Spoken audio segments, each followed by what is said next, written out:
पुराने समय की बात है। एक छोटे से गांव में प्रिया नाम की एक महिला रहती थी। प्रिया ने अपने जीवन में बहुत दुख का अनुभव किया था। उसने कम उम्र में ही अपने माता पिता को खो दिया था और एक ऐसे व्यक्ति से शादी कर ली थी जो उससे प्यार नहीं करता था। प्रिया का पति शराबी था और अक्सर उसे शारीरिक और भावनात्मक रूप से प्रताड़ित करता था। प्रिया ने कई वर्षों तक इस दर्द को सहा था। एक दिन वह इसे सहन नहीं कर सकी। उसने यह फैसला किया कि वह उस दुख से मुक्त होना चाहती है जिसने इतने लंबे समय तक उसके जीवन को बर्बाद कर रखा था। वह जानती थी कि वह एक सुखी जीवन जीना चाहती है या स्वतंत्रता का अनुभव करना चाहती है, तो उसे अपना घर छोड़ना होगा। इसलिए उसने एक रात अपना एक छोटा सा बैग पैक किया और घर से निकल गई।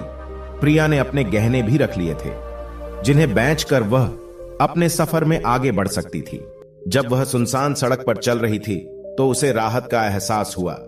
लंबे समय में पहली बार उसे लगा कि उसका अपने जीवन पर नियंत्रण है। प्रिया को नहीं पता था कि वह कहां जा रही है, लेकिन वह जानती थी कि उसे आगे बढ़ते रहना है। दिन हफ्तों में बदल गए और प्रिया अपने घर से बहुत दूर आ चुकी थी। उसे रास्ते में कई बाधाओं का सामना करना पड़ा, लेकिन वह आगे बढ़ती गई। उसने उस जीवन को पीछे छोड़ दिया था जिसने उसे इतना दर्द दिया था और उसने कभी पीछे मुड़कर नहीं देखने का निश्चय किया था। चलते चलते प्रिया की मुलाकात एक वृद्ध ऋषि से हुई जो नदी के किनारे एक छोटी सी झोपड़ी में रहते थे। प्रिया ने ऋषि से पूछा कि क्या वह उस दुख से मुक्ति पाने में उसकी मदद कर सकते हैं जिसने उसके जीवन को बर्बाद कर दिया था। ऋषि ने प्रिया को देखा और कहा कि पुत्री, दुखों से मुक्ति अपने आप में है, बाहर से नहीं मिल सकती। यह मन की एक अवस्था है जिसे व्यक्ति को भीतर से विकसित करना चाहिए। आपको अतीत को छोड़ना होगा और वर्तमान क्षण में जीना सीखना चाहिए, तभी आप सच्ची स्वतंत्रता का अनुभव कर पाओगे।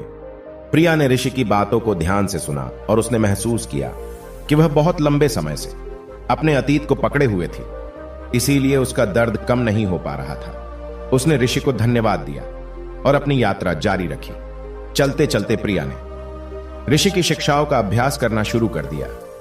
उसने अतीत को जाने देना शुरू किया और वर्तमान क्षण पर ध्यान केंद्रित किया। फिर उसे जीवन की साधारण चीजों में भी खुशी मिलने लगी। प्रिया एक गांव से गुजर रही थी जहां पर कुछ पोस्टर लगे थे कि प्राइमरी स्कूल में शिक्षक की आवश्यकता है। प्रिया पढ़ी लिखी थी और उसे पैसे की भी आवश्यकता थी, इसलिए वह उसी गांव में रहने लगी और बच्चों को पढ़ाने लगी। एक दिन प्रिया लोगों के एक समूह से मिली। वे नाच रहे थे, गाना गा रहे थे और उनकी हंसी हवा में गूंज रही थी। प्रिया पहले तो इसमें शामिल होने से हिचकिचा रही थी, लेकिन उसके भीतर की आवाज उसे उस समूह में जाने और मजे करने के लिए कह रही थी। प्रिया ने समूह के साथ नृत्य किया और खूब हंसी। लंबे समय में पहली बार वह वास्तव में खुश महसूस कर रही थी। उसने महसूस किया कि खुशी कोई ऐसी चीज नहीं है जो खुद के बाहर पाई जा सकती है, बल्कि मन की एक अवस्था है जिसे व्यक्ति को भीतर से विकसित करना होता है। प्रिया को अब दुखों से मुक्ति मिल गई थी।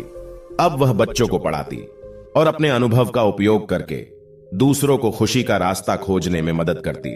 मॉरल ऑफ द स्टोरी: खुशी कोई ऐसी चीज नहीं है जो खुद के बाहर पाई जा सकती है, बल्कि मन की एक आस्था है जिसे व्यक्ति को अपने अंदर से विकसित करना होता है।